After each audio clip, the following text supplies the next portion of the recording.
Night big ബോസിലെ എല്ലാവർക്കും വിശക്കുന്നു. രാത്രിയായപ്പോൾ എല്ലാവർക്കും വിശക്കുന്നുണ്ട്. അക്ബറും ആര്യനും പറയുന്നത് ഭയങ്കര വിശപ്പ്.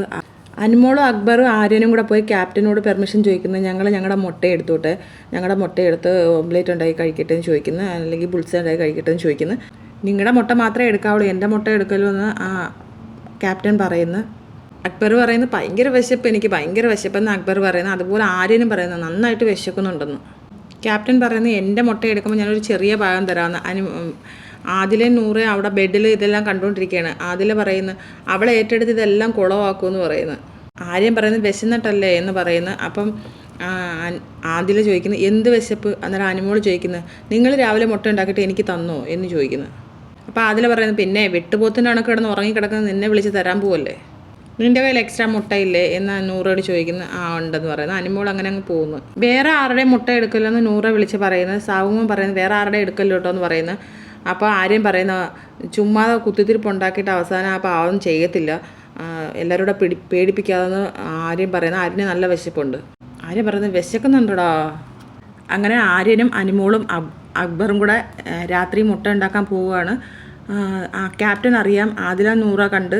അപ്പോൾ ഇത്രയും പേർക്ക് അറിയാം, വേറെ ആരും അറിയുന്നില്ല ഇതൊന്നും. അവർ കിച്ചണിൽ പോയി മുട്ടയൊക്കെ എടുത്തുണ്ടാക്കിക്കൊണ്ടിരിക്കുമ്പം അക്ബർ പറയുന്നത് നന്നായിട്ട് വിശക്കുന്നുണ്ട്, വേറെ എന്തെങ്കിലും കൂടെ ഉണ്ടാക്കിയാലോ. അപ്പോൾ ആര്യം പറയുന്നു നമുക്ക് കടലമാവിന് ദോശ ഉണ്ടാക്കി മുട്ട ഉണ്ടാക്കിയാലോ. അപ്പോൾ അക്ബർ പറയുന്നത് കടലമാവിനോ? അയ്യേ. അപ്പോൾ പറഞ്ഞു എടാ ഭയങ്കര ടേസ്റ്റാണ്, നിനക്ക് അറിഞ്ഞതുകൊണ്ടോ കടലമാവും മുട്ടയും കൂടെ ഭയങ്കര അടിപൊളി കോമ്പിനേഷനാണ്, നീ അത് കഴിച്ചു കഴിഞ്ഞാൽ എൻ്റെ കയ്യിൽ ഉമ്മ വയ്ക്കുമെന്ന് പറയുന്നു. അങ്ങനെ ലാസ്റ്റ് കടലമാവിന് ദോശ ഉണ്ടാക്കാനുള്ള ഐഡിയ വരുന്നു. അങ്ങനെ കടലമാവ് എടുക്കുമ്പോൾ അനുമോൾ കുറച്ചെടുക്കുന്നു. അപ്പോൾ ആര്യം പറയുന്നത് കുറച്ചുകൂടി ഇട്, നിനക്ക് വേണ്ടേ? എനിക്കും വേണമെന്ന് അനുമോൾ പറയുന്നു. അപ്പം എനിക്ക് കുറച്ചുകൂടി എടുക്കാം. അപ്പോൾ അനുമോൾ പറയുന്നു അല്ല ഉണ്ടടാ, 3 പേർക്ക് തികയും എന്ന് പറയുന്നു. ഉറങ്ങാൻ കിടന്ന സാബു എഴുന്നേറ്റ് വരുന്നു. സാബു ചോദിക്കുന്നത് എൻ്റെ മുട്ട എടുക്കുമോ? എന്തുവാടാ നിൻ്റെ മുട്ട എടുത്തില്ലാവോ? എന്തുവാടാ ഒന്ന് പോയേടാ. ആര്യം പറയാണ് നിന്നെയൊക്കെ ക്യാപ്റ്റനാക്കിയല്ലോ എന്ന് ആലോചിക്കുമ്പോഴാണ്.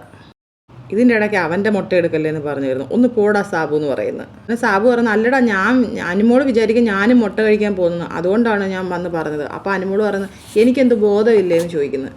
നീ പലതും വിചാരിക്കുന്നു, നിൻ്റെ പ്രായം അതാണെന്ന് അനുമോൾ. എടാ മുട്ട മാത്രം എടുക്കുമെന്നല്ലേ നിങ്ങൾ പറഞ്ഞു, എന്നിട്ട് നിങ്ങൾ കടലമാവ് എന്തിനാണ് എടുത്തത് എന്ന് സാബു മോന. എന്തുവാടാ ഇച്ചിരി കടലമാവ് എടുത്തെന്ന് പറഞ്ഞ് പ്രശ്നമാവുമോ എന്ന് ആര്യം ചോദിക്കുന്നു. അയാളിപ്പോൾ എഴുന്നേൽക്കുന്ന നിവിനെയാണ് പറയുന്നത്, എനിക്ക് അയാളെയാണ് പേടി, വേറെ ആരെയും പേടിയില്ലെന്ന് പറയുന്നത്. പറഞ്ഞു തീർന്നില്ല, നിവിൻ കിച്ചണിൽ വന്ന്. നിവിൻ ഇതൊന്നും മൈൻഡ് ചെയ്യാതെ എന്തോ വന്ന് വെള്ളമൊക്കെ എടുത്ത് ഫ്രിഡ്ജൊക്കെ ഒന്ന് തുറന്ന് നിവിൻ ഒന്നും ചോദിക്കുന്നുമില്ല, പറയുന്നില്ല, നിവിൻ അങ്ങ് പോവുകയാണ് ചെയ്തത്.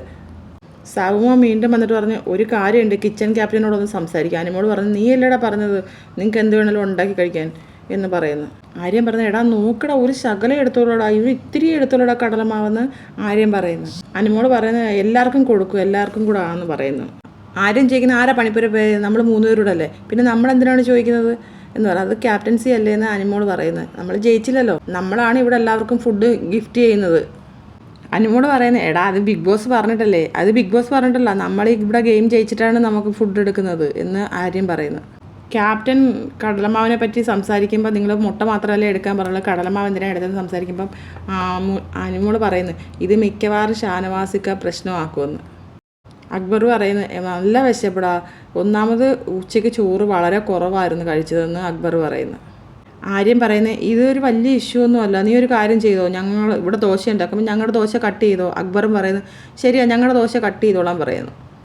നൂറെ ആദിലും പ്രശ്നം ഉണ്ടാക്കിക്കൊണ്ടിരിക്കുകയാണ്. അവർ ചോദിക്കുന്നത് ഇവളെന്തിനാണ് എല്ലാവരെയും ഇങ്ങനെ പാമ്പർ ചെയ്യാൻ നിൽക്കുന്നത്, ഇവൾക്ക് എന്താ കൊമ്പുണ്ടോ, ഇവളെന്താണ് ജിഷ്ണു പഠിക്കുകയാണ്, ജിഷ്ണു എല്ലാവർക്കും ഇങ്ങനെയാണ് ഫുഡ് കൊടുത്ത് പാമ്പർ ചെയ്തുകൊണ്ടിരുന്നത്. എല്ലാവരും തിരിഞ്ഞ് പ്രശ്നമായപ്പോൾ അനുമോൾ പോയും കിടന്ന് ആരോടും ഒന്നും മിണ്ടാണെന്ന് നിന്നില്ല. ബാക്കിയുള്ളവരൊക്കെ കുറ്റപ്പെടുത്തുന്നത് അതും ഓക്കെ, പക്ഷെ ആര്യനും അക്ബറും കൂടെ കാല് മാറിയതാണ് സഹിക്കാൻ പറ്റുന്നത്. ഉള്ളിയുടെ വിഷയവും ചെറുവേറെ വിഷയവും ഒന്നും എനിക്കറിയത്തില്ല, ഇത് അറിഞ്ഞിരുന്നെങ്കിൽ ഞാൻ വേണ്ടാന്ന് പറഞ്ഞതിനെന്ന് അക്ബർ. ഉടനെ ആര്യൻ മദർ പ്രോമിസ്ഡാ എനിക്കും അറിയത്തില്ലടാ എന്ന് ആര്യനും പറയുന്നു. ആബുമോൻ പറയാം നൈസായിട്ട് അവൾ പെട്ടെന്ന് കളിച്ച് എന്നോട് അവൾ അവിടം വരെ പറഞ്ഞത് മുട്ട മാത്രം മതിന്നാ, ഇവിടെ വന്ന് അവൾ ഇവിടെ എത്തിയിട്ട് ഈ കടലമാവൊക്കെ എടുക്കുമെന്ന് ഞാൻ അറിഞ്ഞില്ല. ആര്യം പറയാം ഞാൻ ആട്ട ചോദിച്ചു, ആട്ട എടുക്കത്തില്ലെന്ന് പറഞ്ഞ്. അപ്പോൾ കടലമാവുണ്ടോ എന്ന് വെച്ചാൽ കടലമാവുണ്ടോ, കടലമാവുണ്ടല്ലോ, അത് ലക്ഷറിയാണ്, അതൊരു സ്പൂൺ എടുക്കാം എന്ന് ആര്യം പറഞ്ഞു. ഷാനവാസ് പറയുന്നത് കൊടുത്തതിൽ കുഴപ്പമില്ല, ലക്ഷറി എല്ലാവർക്കും ഉള്ളതാണ്, ലക്ഷറി എന്ന് പറയുന്നത് എല്ലാവർക്കും ഉള്ളതാണ്. അക്ബർ പറയുന്നത് നല്ല വിശപ്പുണ്ടായിരുന്നു, ഞാനല്ല പറഞ്ഞത്, ഇവനാണ് ആര്യനെ ചൂണ്ടി കാണിച്ചിട്ട് പറഞ്ഞത്, ഇവനാണ് പറഞ്ഞത് അവളോടത്ത് കടലമാവ് ഉണ്ടാക്കി ദോശ ഉണ്ടാക്കാനെന്ന്. സാബുമോൻ ചോദിക്കുന്നത് നിങ്ങളെടുത്ത് പെട്ടെന്ന് അടുക്കാനുള്ള കാരണം എന്താ അനുമോള്? അപ്പോൾ അക്ബർ പറയുന്നത് അത് സ്നേഹപ്രകടനം കൂടാൻ വരുന്നത്, അതെനിക്കറിയത്തില്ല, പക്ഷെ അമ്മാതിരി പ്രവൃത്തിയാണ് എന്നോട് കാണിച്ചിട്ടുള്ളതെന്ന്. അകത്ത് നൂറയും അതിലേയും കൂടെ ഇരുന്ന് സംസാരിക്കുകയാണ്. അനുമോളെ നോക്കിയാണ് പറയുന്നത്. ഇവൾ പെട്ടെന്ന് ഒന്നും നോക്കാതെ എടുത്ത് ചാടും. അപ്പോൾ അതിൽ പറയുന്നത് അവൾക്കറിയാം അത് തെറ്റാണെന്ന്. അത് മറ്റുള്ളവരുടെ മുമ്പിൽ സമ്മതിച്ചു കൊടുത്താലും അത് അവൾ അങ്ങ് ഇല്ലാണ്ടായി പോകുന്ന പോലൊരു തോന്നലാണ് അവൾക്ക്. അവൾക്ക് അപ്പം തന്നെ ഈഗോ അടിക്കും. നൂറ പറയുന്നത് എന്തൊരു കഷ്ടമാണെന്ന് നോക്കേ, എത്ര പറഞ്ഞാലും അവൾക്ക് മനസ്സിലാവില്ല. എനിക്ക് ഉറപ്പുണ്ടായിരുന്നു ഇവിടെ ഒരു വഴക്ക് കിടക്കുമെന്ന്, ഒരു പ്രശ്നം ഉണ്ടാകുമെന്ന്. കറക്റ്റ് ആ ഫുഡ് ഉണ്ടാക്കുമ്പോൾ നെവിൻ ഇവിടെ എഴുന്നേറ്റ്. പിന്നെ ഷാനാസ് പറയുന്നുണ്ടായിരുന്നു എന്നോട് ചോദിക്കാതെ പോയത്, ഉറപ്പായിട്ട് ഇതൊരു പ്രശ്നം ഉണ്ടാകുമെന്ന് എനിക്കറിയായിരുന്നു. അല്ല ഞാനും പ്രശ്നം ഉണ്ടാക്കിയേനെ, ഒരു ദിവസം നമ്മളുണ്ടാക്കുമ്പോൾ അവൾക്ക് പ്രശ്നമാണ്, ഞാനും പ്രശ്നം ഉണ്ടാക്കിയേനെ. ഷാനവാസ് ആണെങ്കിലും നെവിനാണെങ്കിലും കുവിനാണെങ്കിലും ഞാൻ പ്രശ്നം ഉണ്ടാക്കുമായിരുന്നെന്ന് ആദില. ഓവറാക്കുന്നതിന് ഒരു പരിധിയുണ്ട്. നൂറ പറയുന്നത് അല്ല ഇത് ചെയ്യുന്നത് എന്താണെന്ന് നമുക്കായാലും തോന്നത്തില്ലേന്ന്. നമ്മളെടുക്കുമ്പം വേണ്ടാന്ന് പറയുന്ന ആര്യനും അക്ബറിനും അപ്പം എടുക്കാൻ കടലമാവ്. അക്ബറിനും ആര്യനും ഉണ്ടാക്കി കൊടുക്കുന്നത് തിന്നാൻ. ചോദിക്കുമ്പം പറയുന്നത് കടലമാവ് റേഷനല്ലെന്ന്. അത് എല്ലാവർക്കും കൂടെ ഉള്ളതല്ലേ, എല്ലാവർക്കും യൂസ് ചെയ്യുന്നതല്ലേ. അത് അക്ബറിനും ആര്യനും മാത്രം കിട്ടിയതാണോ കടലമാവ്? നൂറ ഇരുന്ന് സംസാരിക്കുകയാണ്. അനുമോൾ ഒന്നും മിണ്ടാതെ കിടക്കുന്നു. പിന്നെ ഇപ്പോൾ 2 ഉണ്ടാക്കി ബെഡ്റൂമിലോട്ട് കൊണ്ടുവന്ന് എല്ലാവരും കഴിക്കുമെന്ന് എന്തുവാണ് ഇത്ര ഉറപ്പ്? ബ്രഷ് ചെയ്തിട്ട് കിടക്കുകയാണ്. എങ്ങനെ അറിയാം നമ്മൾ കഴിക്കുമെന്ന്? വെറുതെ ഞങ്ങൾക്കും തന്നെന്ന് പറയിപ്പിക്കാനാണ് നീ ഇങ്ങോട്ട് കൊണ്ടുവന്നതെന്ന് ആദില. ഞാൻ നിങ്ങൾക്ക് വേണ്ടി ഉണ്ടാക്കിയതാ, നിങ്ങൾക്കാണെന്ന് പറയാനോ പറയിപ്പിക്കാനോ എന്നാണ് ആദില ചോദിക്കുന്നത്. ശരിക്കും അനുമോൾ അവിടെ ഉണ്ടാക്കുമ്പോഴേ പറഞ്ഞായിരുന്നു ആദിലയ്ക്ക് നൂറയ്ക്കും വിശിക്കുന്നു, അവർക്കും കൂടെ ഉണ്ടാക്കണമെന്ന്. ആദില അനുമോൾ ഉണ്ടാക്കുന്ന സമയത്ത് തന്നെ പറഞ്ഞായിരുന്നു. ഇവർ പറയുന്നതൊക്കെ കേട്ട് അനുമോൾ മിണ്ടാതെ കിടക്കുകയാണ്, ഒന്നും മിണ്ടുന്നില്ല. എന്നാലും ഞാൻ അടുത്തൊരു ലൈവ് അപ്ഡേറ്റുമായിട്ട് വരാം. അപ്പോൾ എല്ലാവരും എൻ്റെ ചാനലൊന്ന് സബ്സ്ക്രൈബ് ചെയ്യണേ, സപ്പോർട്ട് ചെയ്യണേ.